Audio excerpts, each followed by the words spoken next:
Okay, people, welcome back to another waiting room, the place where we kind of have a chat, before we actually start this podcast. Today, we have a guest that knows a lot about yoga, that is, I would say, even an expert in yoga and meditation and coaching and stuff like that. So I think, yeah, we'll just start off right away. Have you ever done yoga? Do you know anything about yoga? Yeah, there are many aspects of yoga, and we're probably going to learn more about it when the guest comes on. But if you talk about like the physical aspect of yoga, which like comprises of stretching and holding the stretch, and these movements, yoga also has like these animal movements that, Yeah. yeah, basically The just downward dog and stuff like that, right? If that's what I've heard. yeah, there are like tons of yoga movements. There's a dog, then there's a I don't know, there's like a scorpion. Actually, all the animals, you kind of mimic their movements. There's a monkey pose as well. There's a tiger pose, a lion pose. There's tons of stuff you can find them online. And basically, you hold those stretches, and it kind of opens up your nervous system. It lets your blood flow completely to like all the parts, and which obviously makes you more flexible. It makes your muscle. It helps you get like a better range of motion. So even when you do like strength training and stuff, if you add yoga to it, it's obviously going to help you in terms of range of motion. It's also going to cause. I think it increases recovery. It reduces stress. So yeah, tons of benefits. 100%. Mhm. Yeah, because it's always like you kind of feel like yoga is always this like middle-aged uh uh person thing to do, like you go to the yoga studio with your mat and you try and do all these different things. But I know that Joe Rogan does yoga. He Bro, does like hot he yoga. does So like hot yoga, bro. yeah, That is insane. hot yoga, I feel like that gives it like an interesting extra layer. I would actually try that out. But that feels like, but it's supposed to be super like, I feel like people like faint and stuff like that during, because it's in a sauna basically, right? Yeah, hot yoga is not like a natural form of yoga. It's very westernized. Like, Yeah, yeah, people, of yeah, course. they've added their own elements to it. It's not completely original, and it's not how it's supposed to be. Yoga is Mhm. supposed to be you do it indoors or outdoors, and you do it in a normal environment, and your body is in that normal environment, normal zone.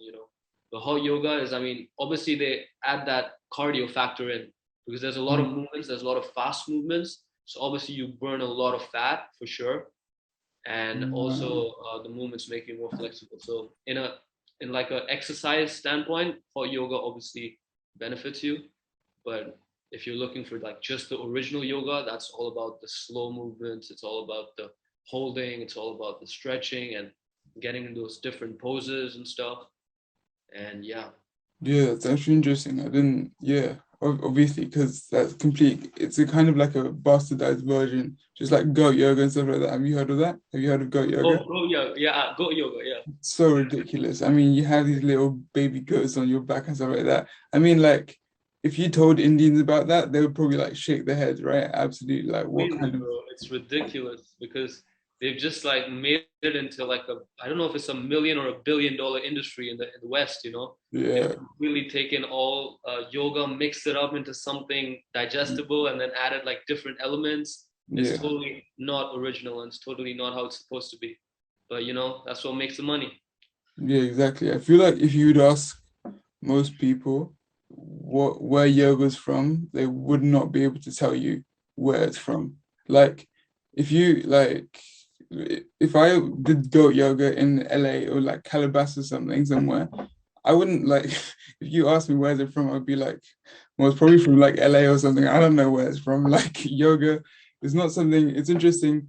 I feel like there's also something interesting for the guests to know that it is actually from India, right? Is there like a certain part of India where it's from, or is this a certain person that developed it?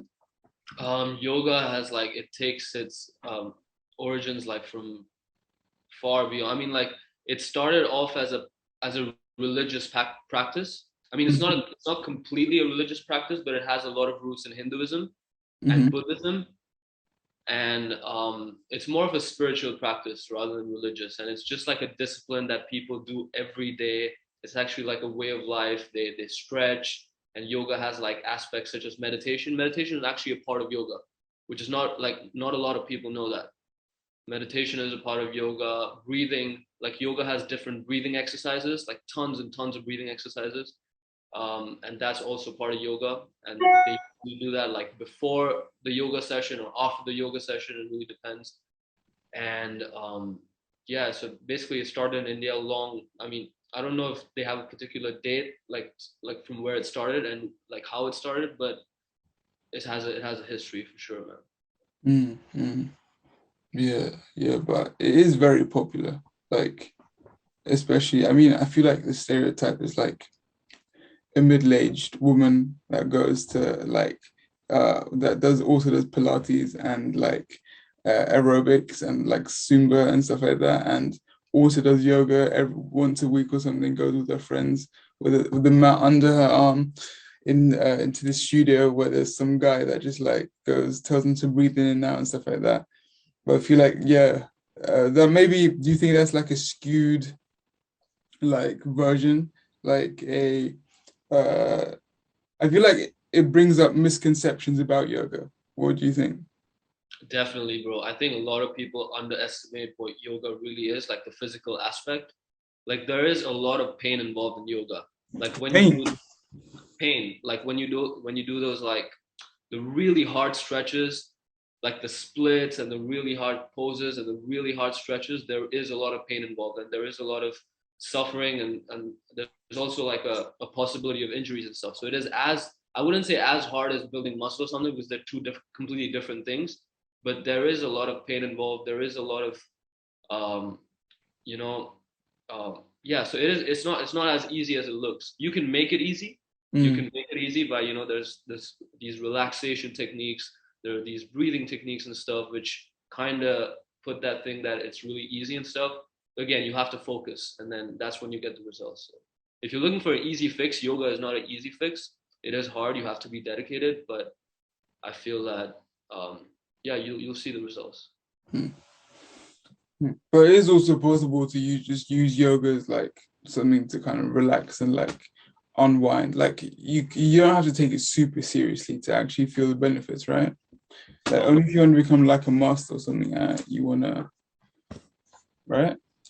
Yeah, you don't have to take it completely seriously. Like if you already have an exercise regimen that you're following, if you're doing cardio, if you're lifting weights and stuff, you can obviously add the aspect of yoga that is completely based on relaxation. You can do the Yeah. breathing techniques, you can do the stretching and holds that are relatively easy. Obviously, there's some amount of pain in that because you want to push your limit, you want to get the entire stretch, you want to hold it. But obviously, if you add that aspect of yoga, you don't need to be completely into it. Just the basic stretches. I just do the basic stretches. I don't know any pose, like Yeah. literally nothing.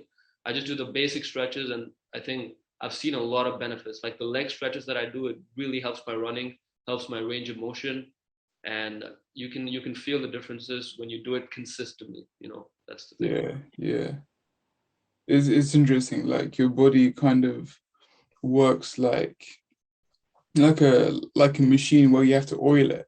Like there are times where I couldn't like touch my toes, but like if I practiced it for maybe like one week or something, I could totally touch my toes. I could touch the floor with like palms down and everything, and it feels good. Like your body just gets used to it. You don't feel that stretch anymore. You don't feel that pull on your in your like what's on your hamstrings anymore. So I do feel like there could be that there really can be benefit. Like I haven't really done actual yoga, but I've done like individual stretches. I remember like back in when I did like karate when I was younger, we had to do like splits and stuff like that. And obviously it hurt extremely like a lot, but you could see the progression in the splits. Like because I'll teach you like we had to sit against the wall, and then he would stretch out our legs with that, and people would just be crying and stuff in the on the mats. But it is something fulfilling. It's so like you go through the pain, but at the end, you can show everybody how you can do the splits, and you can be more flexible. So it is. There's a Yeah, I mean it is stretching, but just in a in a packaging a different way, right? Like in a yeah. What's the difference between yoga and stretching? Like just the background and everything else, right? Everything is surrounding it. Yeah, like stretching is a part of yoga. Yeah, yeah, The entire physical aspect of yoga is based on stretching, opening up your nerves and increasing that blood flow. But then yoga has like these different poses and these different stretches and these different combinations that, that basically benefit you. I mean, they're more efficient, and then you can get like faster results or something. So it's yeah, like different combinations of stretches, and yeah. different movements. What are the most? Which ones do you know? What are the main stretches that you know? The main poses. The main poses. See, I know the. I'll tell you the ones that I do every day. I do the butterfly pose, which is when you get your legs and then you stretch it out completely. We'll put a picture up when we Yeah, do. yeah, yeah. You know But what I'll do? I'll share. I just googled yoga poses, all right. and here we have some pictures. Wait, let me just put us. This this seems to this seems to be like a. Do you recognize any of these? This definitely. I know the standing forward forward pose thing. That it actually does. It is pretty cool to do that. Like Yeah. just to Can you do that stretch. with your head What? down Yeah, completely? Can you do that? exactly. Yeah. Yeah, when you can like actually touch, like hold the back of your shins, and Yeah. it's like actually hold it. It Yeah. is the progression is what I feel was fulfilling when it comes to this, you know? 100%, bro. 100%. When you can actually touch your head to your knees and you have that complete pose, that stretch, it feels good. Like the process itself feels good. Yeah, yeah, yeah. Which one do you see the exercise that you do? No, they don't have the butterfly here. Surprisingly not. The But butterfly.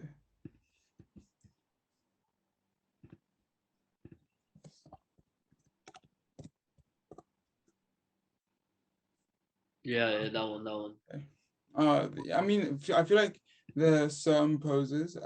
Yoga is pretty mainstream. Like people know this pose. I feel like Yeah, a people lot of people. know.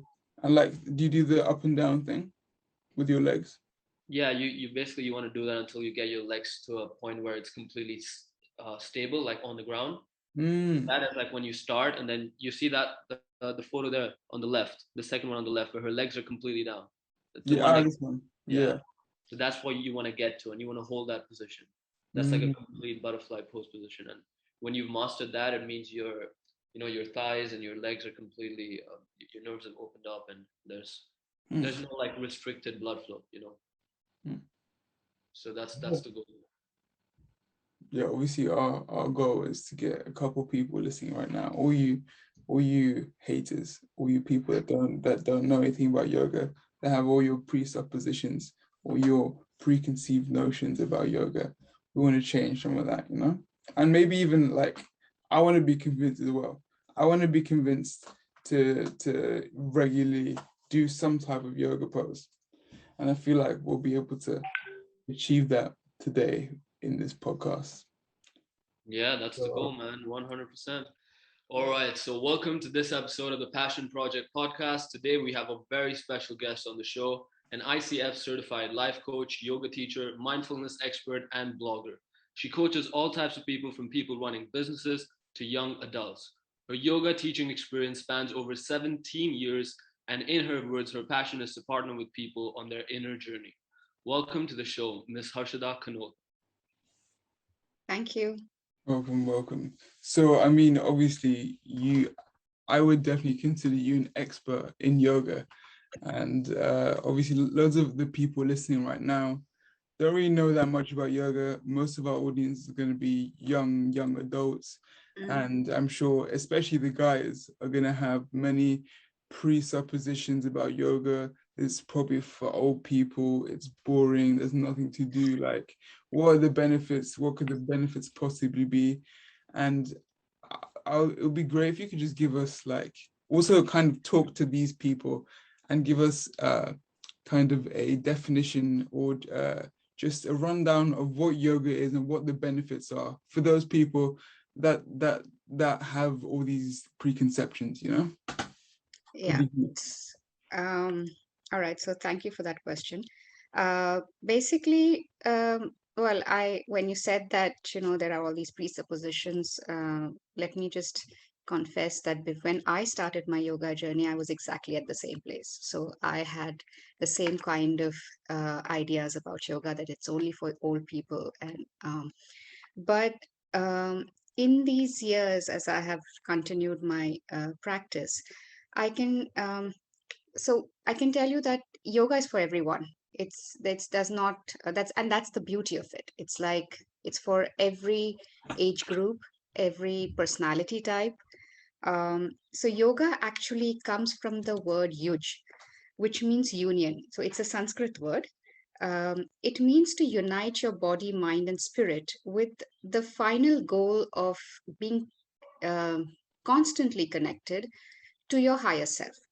Now, if I were to apply this in my daily life, it would mean that I where I would get stressed about things, I am now taking that pause, taking that time to just center myself and work from my strengths, and that is what uh, that is what yoga brings to you.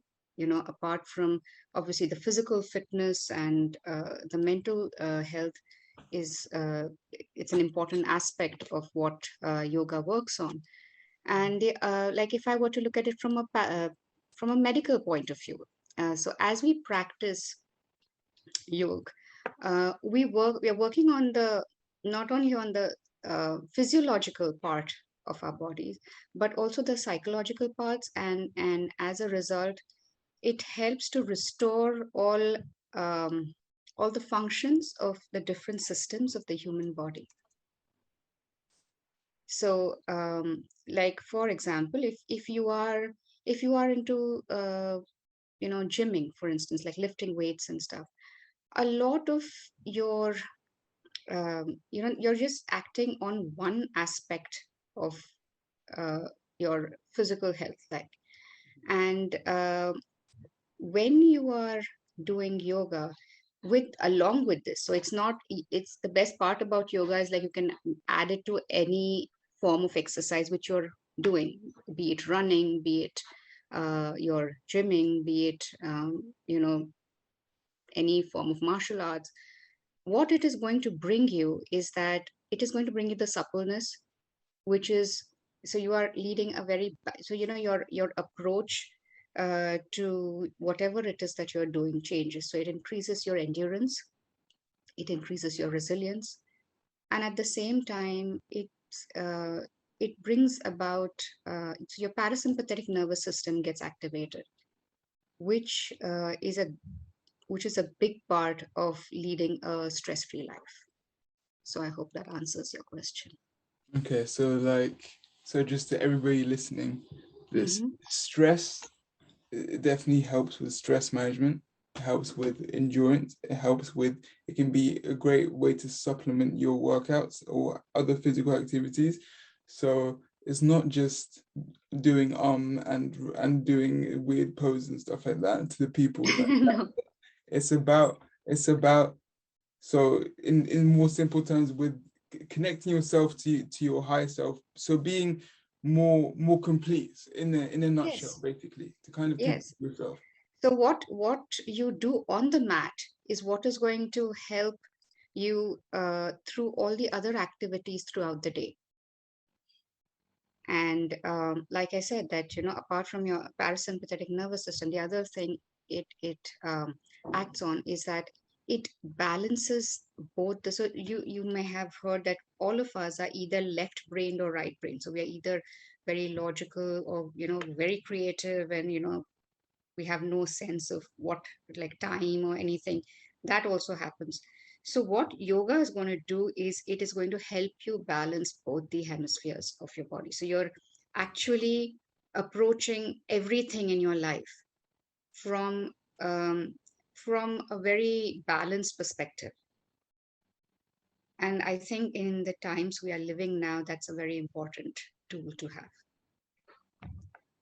Awesome. I think that's a great way to start, and I think that's a great introduction to what yoga really is, and I think it's very digestible to the youth. So I wanna ask, what is a yoga exercise or like a yoga pose that you would recommend everybody do, like at least like university students or the youth, where it only takes like 5 or 10 minutes because people usually don't want to give too much time in the mornings or the evenings. So what is something that's a quick thing that you can do that can make an impact on your daily life? Okay, so you have to understand that yoga is something which is not, there's not like a one formula which fits everything. Okay, um, so as you progress, there will be something which you will really like, and which you can incorporate in your daily practice, and it will bring you amazing results. So everything, like it could be, so for me, I mean, what I do is before I when I wake up and before I get out of my bed, I just sit cross-legged, keep my spine straight, and just focus and observe my breathing for like a minute. And that pause, I'm not like earlier on before yoga, it would be like I would open my eyes, and then my entire day is going through my head, like, okay, how many meetings do I have or whatever. um, but this 1 minute, just 1 minute of that pause is very important, because it has helped me center myself, and it kind of helps me prioritize my needs, my you know like what is important to me. And then from that point, my goals were, you know all of those things, and then from that standpoint is when I'm dealing with my day, rather than and I very frankly, and I've been doing this for years, so I can tell you one thing, that it's a very effective use of your energy. So you're channelizing your energy into doing something which is going to be very productive for you. So something like as simple as a 1 minute breathing exercise can make a huge impact in the day. Yes, definitely. So what kind of breathing exercise do you do? Is it just like deep breaths, or No, you just observe your breath. you just So observe? so the thing is that, in this particular exercise, which I just said, that you are just still, because that's the most difficult thing, right? Because my mind is shooting, like, especially at the minute I get up, my mind is kind of going into this very anxious mode, saying that, okay, you have 5 meetings in the day, or you have like so many calls, or you have lectures to attend, whatever. And at that point, you are just stopping, taking a pause, taking a step back, and just saying that, okay, first let me gather all my energy, let me gather, just observe what it is. And as I observe that anxiety, as I observe my breath, so I mean, I can't obviously observe my anxiety, but I can definitely observe my breath. And you can see the breath going, like just calming down in stages. And then you are able to understand that, okay, these are the things I need to do, which are very important, which cannot be put off to the next day. These are the things which kind of can be done today, or probably at a later time or a later date. And there are some things which I could delegate, or I could keep it for some completely different time, or which may not even be important. And just kind of segregating my tasks is is a big help to lead a stress-free life. Yeah, I'm sure that that's definitely better use of your time than what most people, obviously our age, probably do. Is we check our phones straight away out of bed. We check our phones. We check what people did last night when they went out. We check Instagram, all these different things, and I think most of us know that it's probably not great for us, but Hmm. we maybe we just don't really have the perspective yet as to what could be a valid alternative. And I'm sure that I mean, 1 minute is probably an ideal way to start out, because it's not too high. It's not half an hour, because that scares everybody off right away. I mean, you can even just start off by 30 seconds if that's what you need. But I feel like 1 minute is just it does center yourself. I've done this type of something, like just listen to your breath before, and it does do something. I feel like you just have to really get yourself over cross that ledge to actually be consistent as well, because consistency is important for this type of thing, Yes, right? yes, absolutely, Yeah. absolutely. Well, so Niels, what you just said is very important because, um, in our daily life, we tend to kind of prioritize things like, okay, checking my social media. Where I mean, it's a part of our lives. It's not something which I can just ask, or I myself can just stop. But at the same time, is it in alignment with where I want to reach? So a big part of well, what I teach in my classes, or even as a life coach, um, is that what are your goals? What is your, if I may say so, purpose? Like, what do you feel is your purpose? Where would you like to reach 10, 20 years down the line? And then you start working backwards, because what you are going to be 20 years from hence is a result of these tiny habits which you form right now. So if I'm looking at, say, 10 years down the line, I want to, have my own company or whatever. Okay, so one is my daily life, where I'm dealing with whatever I'm dealing with right now, whether it's like, doing my laundry or whatever it is, buying my food, things like that. But how much time do I want to give to this, and how much time do I want to use to towards that big goal which I have, maybe 10 years, 20 years down the line?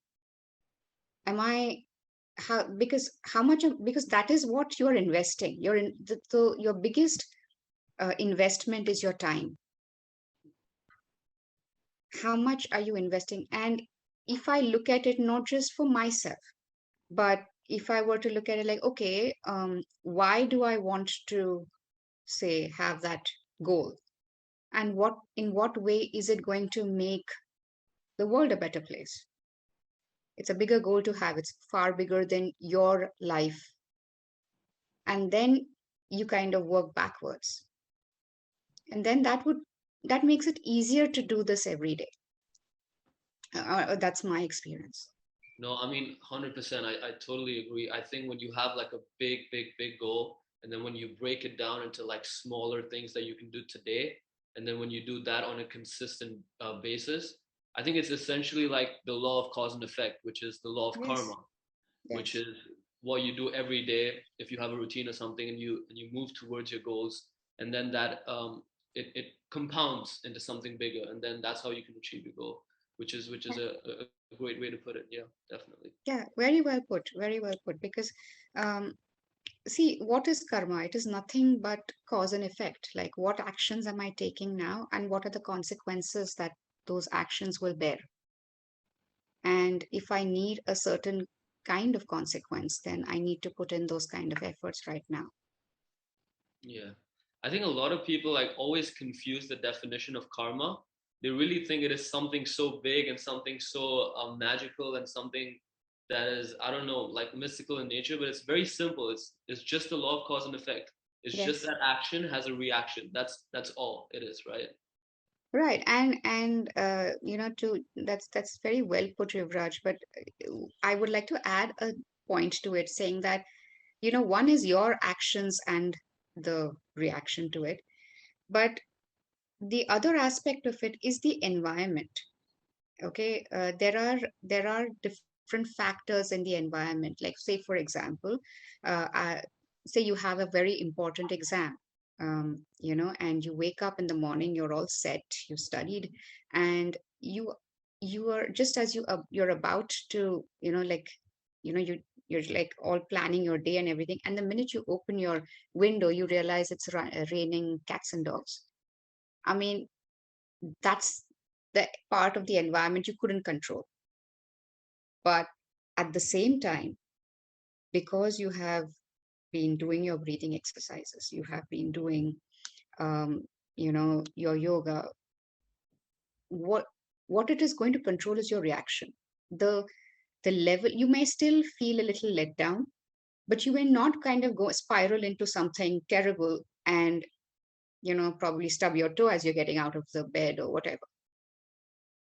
So that part where I can control only my reaction, to have that, to recognize that, and to act from that point of view, and not be attached to the results, is a big part of how successful you will be. Yeah, and kind of just being quiet for a bit and just really feeling yourself and all your different parts of your body, and not really focusing about everything else around you, really does allow you to, yeah, it reduces your reactivity to what happens around you, obviously, because you kind of anchor yourself within your own body, Right. making you a lot more stable. Because I also remember back in school sometime, we did a mindfulness training, Hmm. and boys and girls were separated, and we're just like 50 guys in a room where we were told to feel the different parts of our body, to breathe into and feel our fingers, feel our toes, all that stuff. And we were all just a bit like, what's this gonna do? But it really turns out, without fail, every single guy there, no matter how preconceived they were all extremely relaxed, and we all saw the benefits. We were actually talking like, this is actually weird. This is not supposed to happen. This is supposed to be all that sparkly stuff that girls do or something else, And there is a very, very real and very universal aspect to really just relaxing and calming down, and not being outside, but being within yourself, right? So I Absolutely. really feel that that's something that people really should implement. And it wasn't even that long. It can be a short amount of time. Yeah. Like, so the one thing which yoga believes um, is that each one of us has a unique gift. Okay, and each one of us has the power to change the world. Now, the thing is that we usually, the way we are brought up, the incidences in our lives, and the people in our lives impact that, our thinking to a great extent. So we, and it tends to layer, uh, and in those layers, somewhere our connection with our true self is lost. So if you see a child, like when like if you see a child learning to walk, that child is going to fall a million times before it actually learns to walk. Does it give up? No. Does it feel ashamed? No. But when we face failures, we face some difficult situations, our perception of, how the world is going to view us is so strong that a lot of times we just refuse to try again. And in that, that unique gift which you bring to the world is lost. And when you are doing these exercises, it's a small way. It's like, that 1 minute is actually going to make you, reconnect with yourself. And it's a habit. And as you kind of, progress in your practice, you will realize that, okay, every time throughout the day, if you're feeling a little, um, not so harmonious, it would be, just go back to this practice. And the more you do it, the more you are in connect, with yourself, and at the same time you are able to, um, assess the situation from a different point of view, not from a point of view of fear. And maybe it will, I mean, more often than not, rather, it will have a very different outcome. than Yeah, if you were to act from a space of anxiety and fear. I feel like it's very important that you reframed yoga as not just because if we all just see poses. When I Hmm. think of yoga, I think of poses. I think of yoga mats and poses in a room with a mirror, with a huge mirror and people with pink leggings. That's what I see when I think of like yoga. But what you're showing us is that yoga can really just be sitting down quietly and breathing and no more than that. And I feel like that's very important for people to actually change and actually see what it actually is in its most basic form. So, asanas. So, like I said, there are 8 limbs um, to yoga. Okay, so this union of the mind, body, and spirit has these 8 steps, and the asanas, which well most people associate yoga with, is only one part of it. It's the third step. The first 2 steps are actually the first one is like, how do you conduct yourself with others, which is called the yam. These are the don'ts. Then you have the niyams or the do's, which any person practicing yoga has to imbibe in their lives. And the third is asan. The fourth, so when you're doing your asanas, what it does is that the steadier your body gets, the steadier your breath gets. It's like if you have a glass of water and you're shaking it, uh, the water is going to move. But if I were to place that glass on a table, eventually the water will stop moving and be still. So the analogy is the glass is your body and the water is your breath. And as you become more and more proficient in those asanas, your breath will calm down, your parasympathetic nervous system will be active, and it will help you become more focused. And as you start breathing different breathing techniques, which are called pranayams, as you learn to control your energy, you will be able to step back from the distractions and move towards a goal, towards whatever goal you're looking at. And then it comes to, like, pratyahar, which is actually turning your senses inwards, like being more aware. In a day-to-day parlance, that would be being more aware of what you're feeling. Like, for example, a lot of times you may have seen that uh, somebody gets angry, okay? But as they become more aware of themselves, that anger gives rise to this awareness that it's not anger or aggression, it's actually insecurity and fear. Because a kind person may will put up, it's being kind does not mean that you'll be a doormat, but you can actually place your ideas in front of the other person courageously and without losing your balance. And then we come to the dharana, dhyana, and samadhi, which are the last 3 steps, which are basically meditation, which are again a way to, you know reduce your distractions, reduce the mind from going constantly outwards, and turn it into creating something more wonderful for yourself and for the rest of the humanity. Yeah, that's a wonderful. I mean, it's great to shed light on that because it has like a clear path. You know, there's step one, step two, step three, all the way until meditation. So I have a question. Do we have to start from step one? Does it have to be from the do's and the don'ts, and then you lead yourself down towards the breathing, towards the poses, the asanas, and then meditation?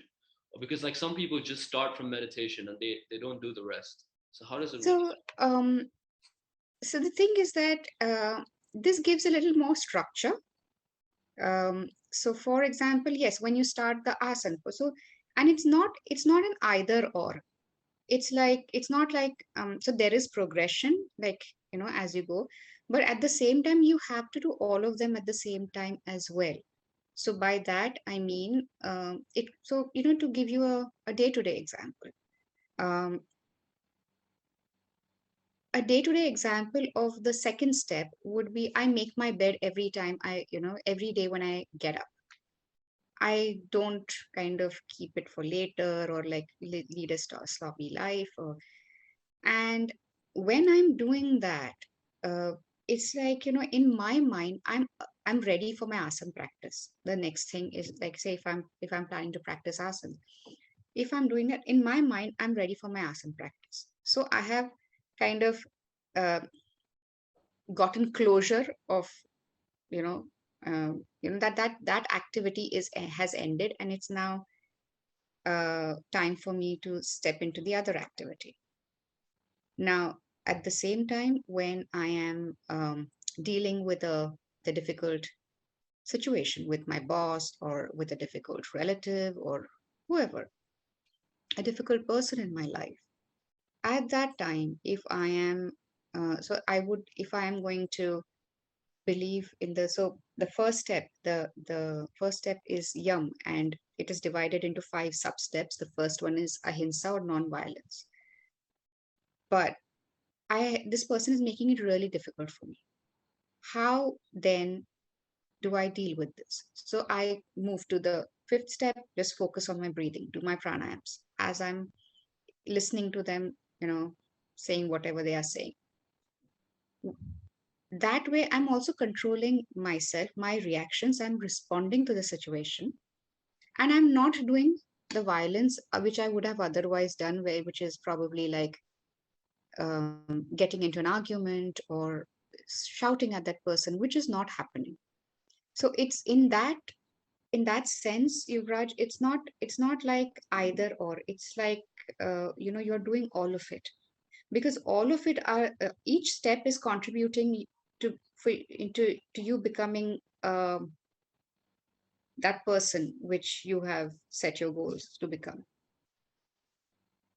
I hope that answers your question. Yeah, definitely, definitely. I was just thinking about it, but yeah. Yeah, so I think moving on, I would like to ask you about any tools or any techniques that you can share with us. Like, let's say I'll give you a hypothetical situation, which obviously can be a real situation as well because we go to Sure. university.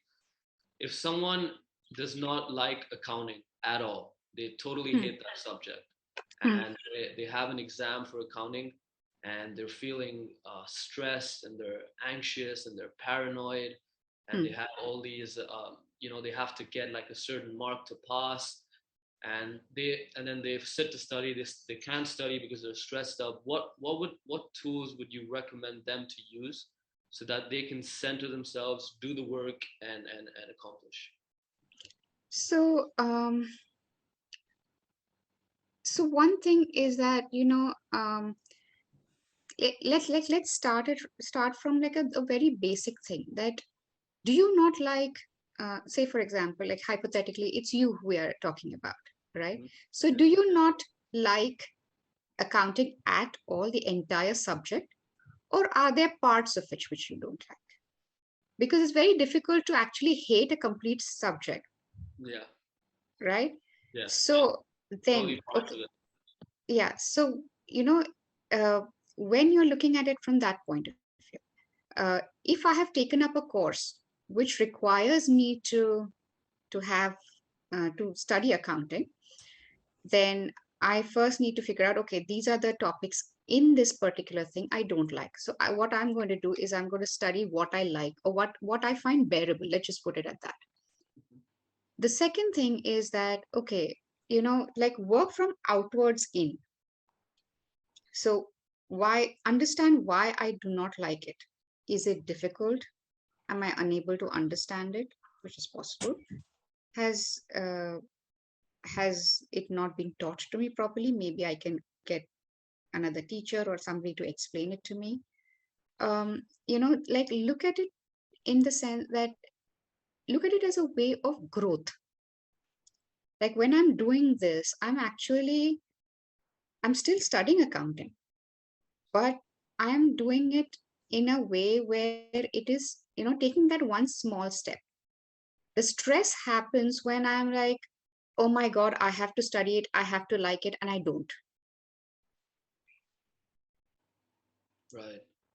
So with every step, and what is it teaching? So this is what yoga would probably define as a problem, the discomfort. What is it, the gift in this, which I am not seeing? What am I resisting? Because each one of us has infinite potential.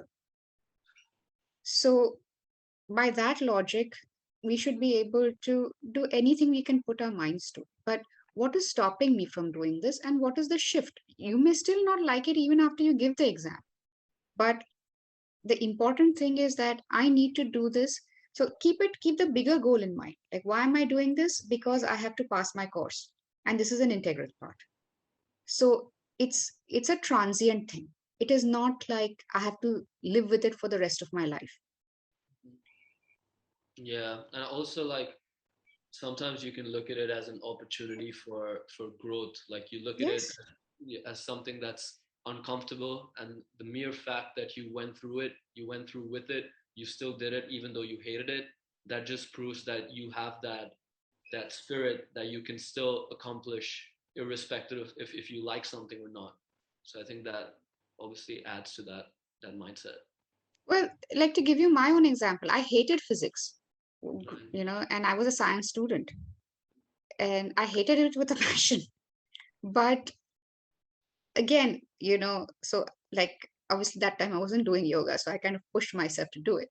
But a lot of times today, when I was my doing my yoga course, I realized a lot of it applies the laws of gravity. It applies, there are a lot of physics, like, Boyle's law or whatever, when I'm doing pranayams.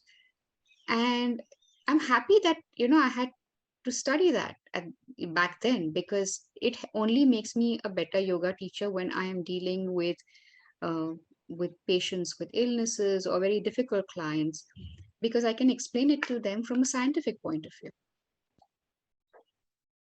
Yeah, So I think the best thing is, like, just look at it to, like, what gift is there for you.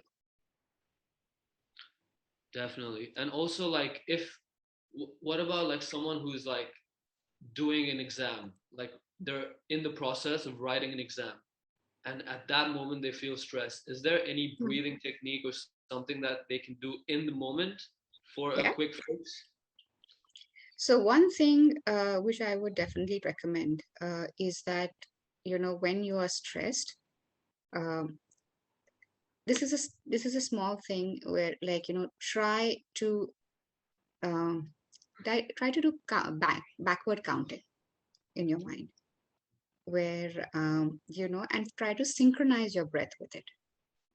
So the stress is happening because you're looking at the paper, or you're looking at, the screen, and saying that, oh, I can't get this, I just cannot remember it, and then you force yourself, and that results in more stress, and that is completely counterproductive.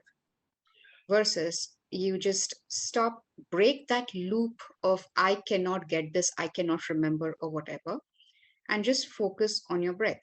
Like, count backwards. Just give yourself that time to step back from the problem, and just focus on your breath. See if there are other things which, in the exam, which you can do, and then probably get back to it. Awesome. I think that's if someone tries it, I think they can feel the benefit itself, because even like speaking for myself, whenever I've done breathing exercises and practices, I never used to believe in them beforehand, but then when you actually try it and you experience the benefits and the calm state of mind that you get, even if you do it for a minute, for half a minute or anything, it completely slows your heart rate down, completely clears your, it doesn't clear your mind, but you can at least focus better. You can Yes. have your mind in control. Your anxiety will probably die down as well, and you can see things more clearly. I don't think it can clear your mind, but you can choose to see things more clearly, which makes a big difference, definitely. So yeah, Sure. breathing exercises during exams is another way that can help people get through that. And I think moving on to the next phase of the podcast, I want to talk about a very well recognized topic. It's something that has gained a lot of prominence in today's world. And especially, I feel because of the pandemic, the word Mm-hmm. meditation has gone around extremely. I mean, everyone talks about meditation, everyone talks about mindfulness, to calm their anxiety, to focus on the present and stuff.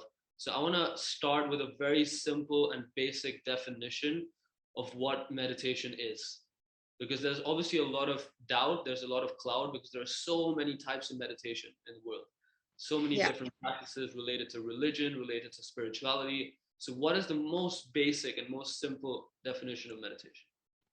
So meditation is the process of calming your mind and not getting disturbed by your thoughts.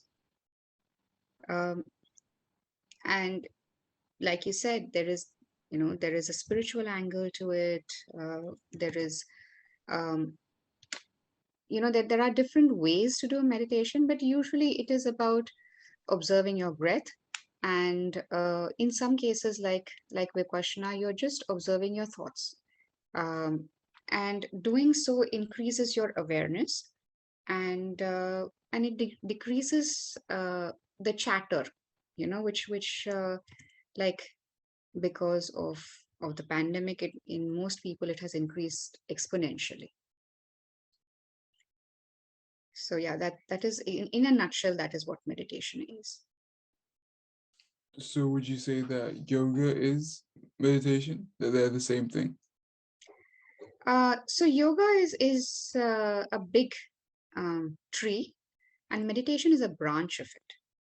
Mhm. Eventually, whatever you are doing, so the goal or the aim of yoga, like I said, is operating from your higher self, and meditation is a tool to get there. So for example, say if you are just it's being present in the moment. So like if say you're on your way to your uni, and you are rushing for a class, and you stop at your regular um, cafe shop, or and you get a coffee to go. You step out, and the first thing that hits you, as you open your cup, as you take your cup, is the smell of the coffee, and you have forgotten everything else. And just you that just the smell is kind of waking you up. It's just kind of rejuvenating you, and then you take the first sip of it, and again it's like you're stopping all the chatter about whom you have to submit reports to, and who do you have to get in touch with, and all of that, and you're just in that moment. That is meditation. So the idea of working on it is, unfortunately, that experience is well connected. In this case, it was connected to a cup of coffee. It was connected to something which you may or may not have control over. But as you kind of practice, as you consistently, uh, push yourself to get there, to to sit on that meditative mat, and in a meditative posture, and just observe, you are taking control of that experience, and you're slowly getting into that thing of like not needing um external crutches, if for a lack of a better word, to have that experience. Mm. It's because, I mean, your thoughts aren't you, right? Your thoughts Yes. are just basically so heavily influenced by everything around you. So Correct. when you kind of are able to focus on yourself, and you kind of block out everything around you by blocking out your thoughts, right? Because you are your intuition, you are your body, you are how you how you are when basically there's no other influence, so there's Yeah. like a so that's how it kind of gets you to a state where you can act out of you, and not act out of what your friends want, think, what society wants you to be. It's acting out of who you are. Correct. That's absolutely right. And to understand and to recognize that who you are is such a gift to the world, and that is not coming from a place of arrogance or like from a very from a place of like condescension towards others. It's coming from the place that you just realize, like, this is who I am, and this is what I can do, um, to make the you know place around me much better. Like, this is what I have to offer. Yeah, I feel like that's also something that people do have to hear. More people have to hear is that they themselves, as who they are, have something to offer, and not that they themselves, painted in different color, wearing certain clothing, doing certain things, are only then properly able to give something to the world when they conform, but when they're themselves completely. Yeah, Yeah, absolutely. yeah.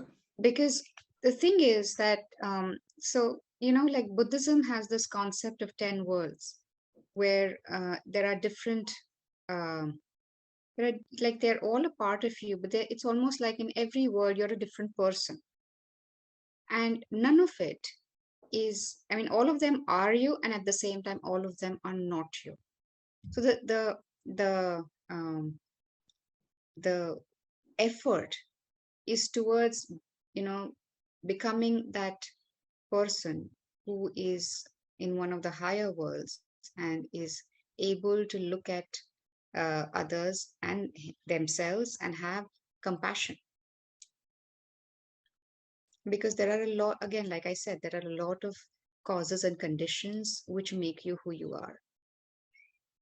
And your response to, like, dealing with them, like, the more you learn to respond rather than react to these causes and conditions, you are in touch with your um, higher self, and you're What, able to look at things very differently or what would respond you to them. what would you say is the difference between a response and a reaction?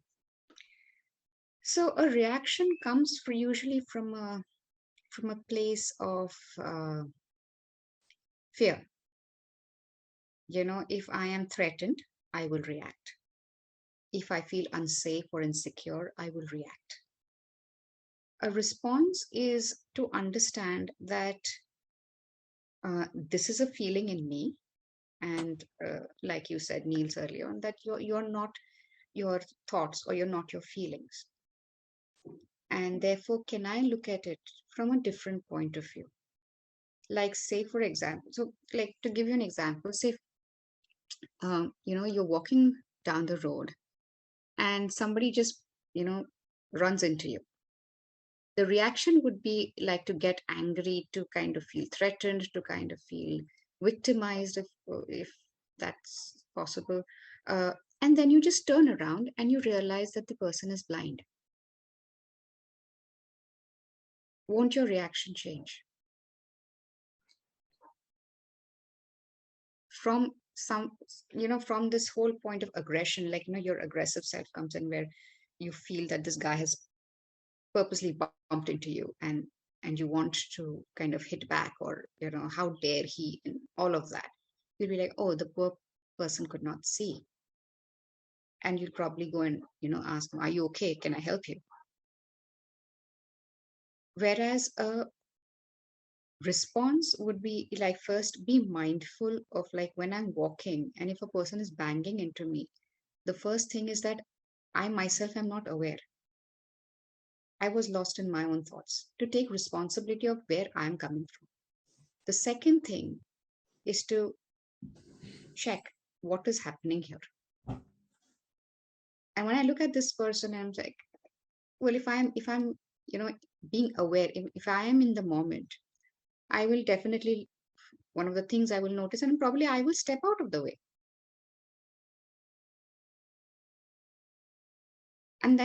And stepping out of the way would be a response rather than a reaction. Because in a way you look at the bigger picture instead of looking Yes. only at a certain action in isolation, and nothing exists in isolation.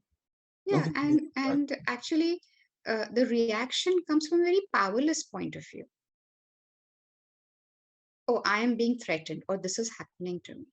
Whereas a response comes from a very powerful point of view, from a very courageous and strong point of view. All right, so I think we're nearing the end of the podcast, and there is something that we do all the time with every guest, and it is called the rapid fire round. So Okay. basically, we're gonna ask you 20 questions, Oh, and wow. Okay. you're supposed to answer them as fast as possible. So I'll try. we're gonna get a timer out, and we're gonna time you, and based on Okay. your time, we're gonna put you on a leaderboard with other guests from the podcast. Okay. So it's like a small competition. All right. Cool. So, are you gonna time it, Niels? Yeah, I'll do the timer. We'll All right. just here again show you the starting time so that you know that we're not cheating you. Okay. Okay, so we're gonna Trust you. you're Roger gonna start off with the first question. All So right. I'm gonna start the timer. 3, 2, 1, go. Meditation or journaling? Meditation. Is the law of attraction real? Yes or no? Yes. Least favorite subject? Oh, math. That didn't take too long. Most favorite subject. Languages. Biggest achievement? I think being a yoga teacher. Did you party during your uni? Oh, yes. A lot. Biggest inspiration? It would be my mentor, Dr. Daisa Kuikeda. Worst aspect of your industry? Oh, that there are a lot of fake people out there, and they take a lot of people for a ride. Favorite piece of advice? Be yourself. Favorite book? Oh, there are a lot. Now that will take a long time. Um, I think it would be I think it would be the Bhagavad Gita. Your favorite hobby? My hobby, practicing yoga. Actually, my Do exams hobby. matter? Yes or no? Yes, Best investment? the one I did in my yoga course. What is more significant, the journey or the destination? Journey, always. It makes you who you are. It makes the destination more beautiful. Favorite movie? Favorite movie right now? It's 83.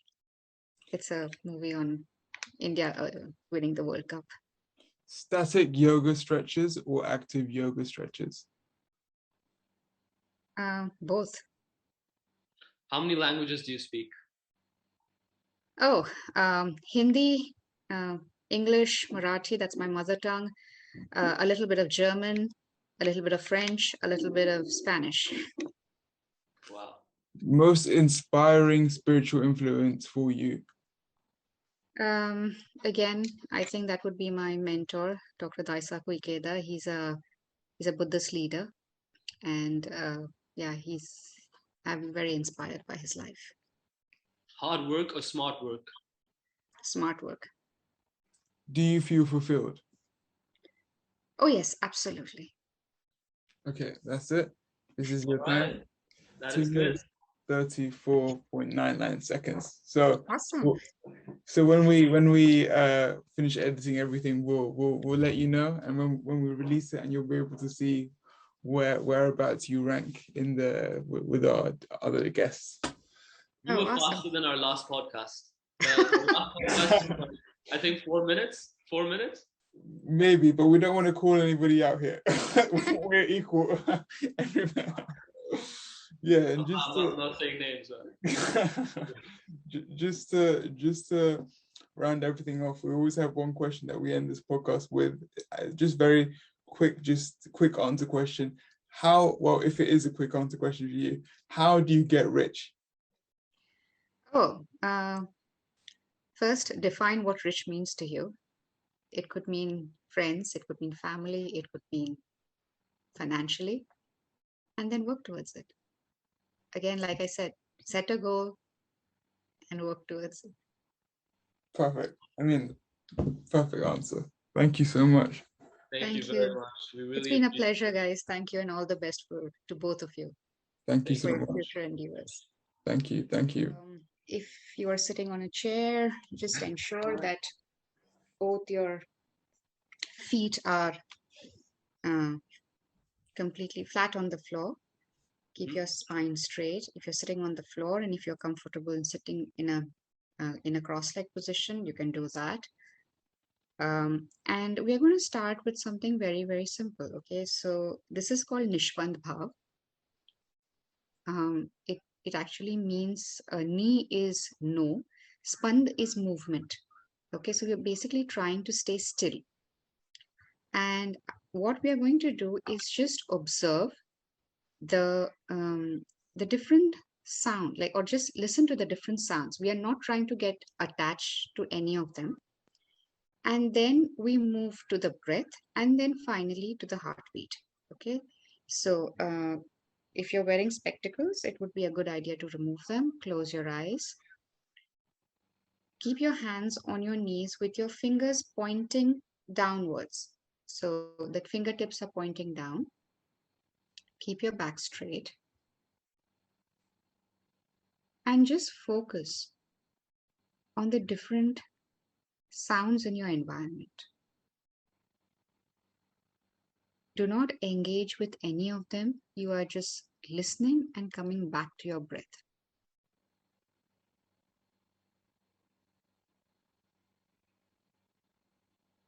Just observe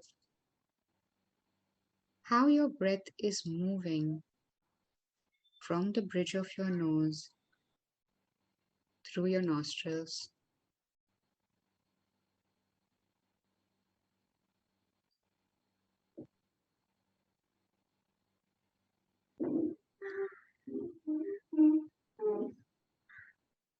Just try to be present to your breath.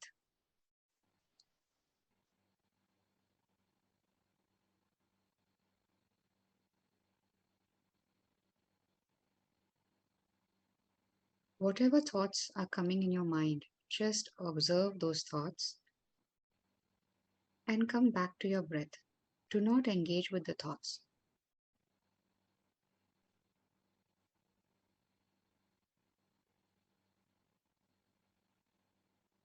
And now just scan your body from the top of your head all the way down to your toes. Just observe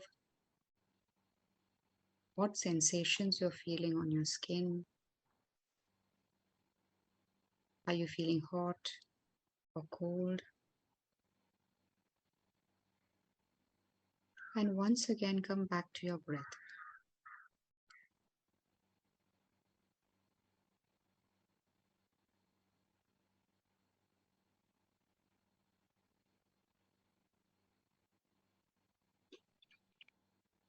And now try to listen to the sound of your breath. The sound of the air as it moves from your nostrils to the breath to the bridge of your nose. And then as you exhale from the bridge of your nose out of your nostrils, just observe. Just listen to the sound of your breath.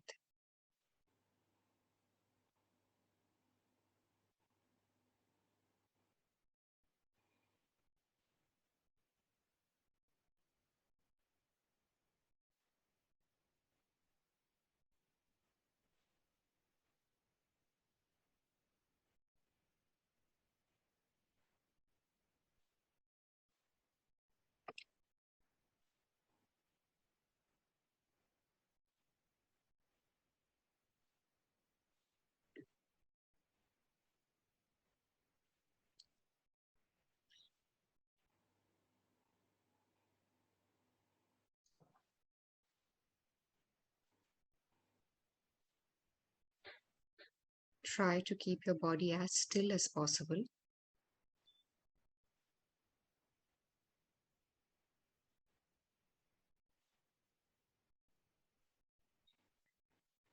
And now slowly move to feeling your heartbeat.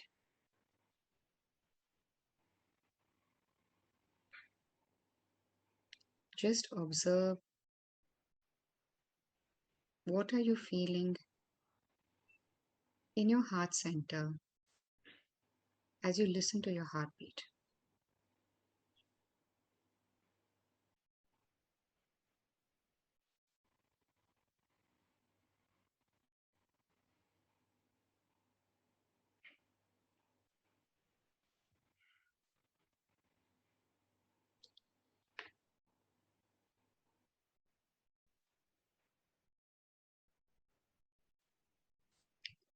And now slowly come back to the sound of your breath.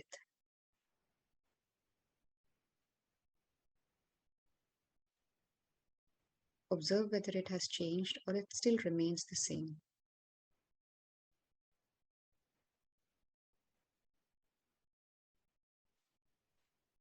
And now once again scan your body from the top of your head all the way down to the tips of your toes.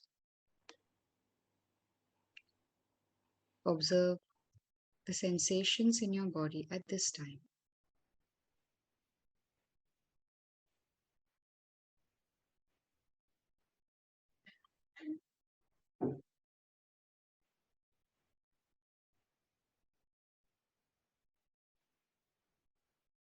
And once again be aware of your external environment.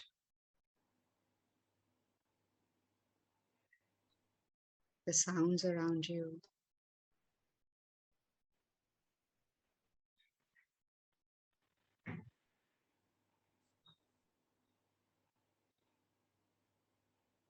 And now slowly rub your palms together. Place them over your eyes.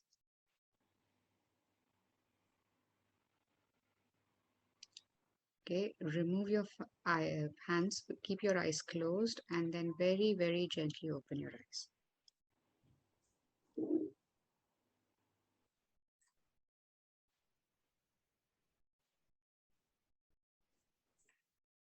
Welcome back.